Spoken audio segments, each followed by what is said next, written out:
Being ghosted by an avoidant is an extremely painful experience.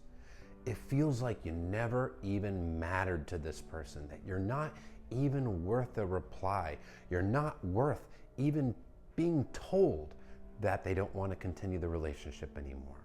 They just disappear, they vanish without a trace, and your heart is shattered. Understand, when an avoidant ghosts you, it is entirely a reflection of them, their character, and their attachment wounds. An avoidant, when they get their fears triggered, fears of abandonment, fears of engulfment, fears of rejection, they do something which is called deactivation. They take their feelings for you and they bury them deep.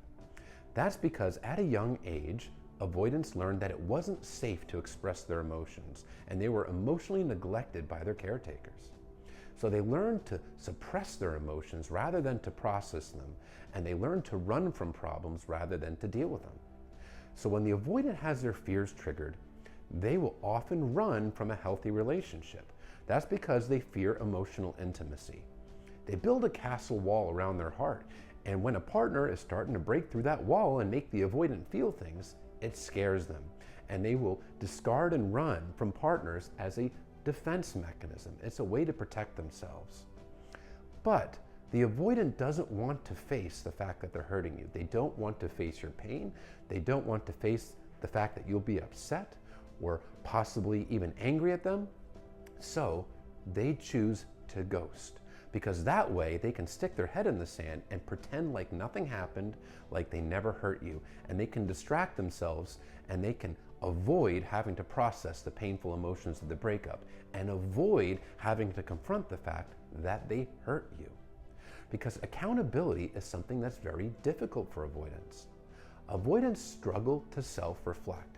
When you self-reflect, you have to face your feelings, face your fears, process your emotions. You have to see where you've gone right, see where you've gone wrong, and take accountability.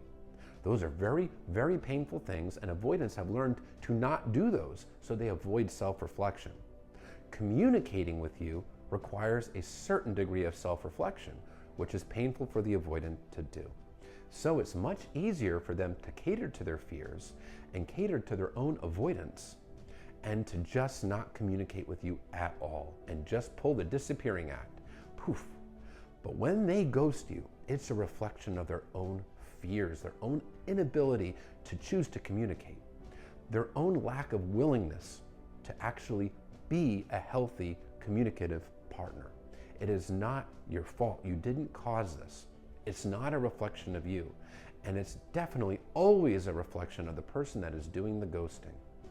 Ghosting is a very selfish thing to do to somebody, because the person doing the ghosting is only thinking of themselves. They're only thinking of themselves and avoiding the discomfort of having to face you during the breakup. They're not thinking of you and the enormously crushing blow to your self-esteem that this will cause you. They're not thinking of you at all. They're only thinking of whatever their own perceived wants and needs are in the moment. But it all comes from their own inability to emotionally bond with somebody, their lack of willingness to emotionally bond with somebody, and their fears that arise when a relationship gets too close, and their attachment wounds that are unhealed, and their inability to process emotions in a healthy way. It's a reflection of them. They could choose to work on this. They could choose to communicate. They could choose to let a partner know that they're ending the relationship.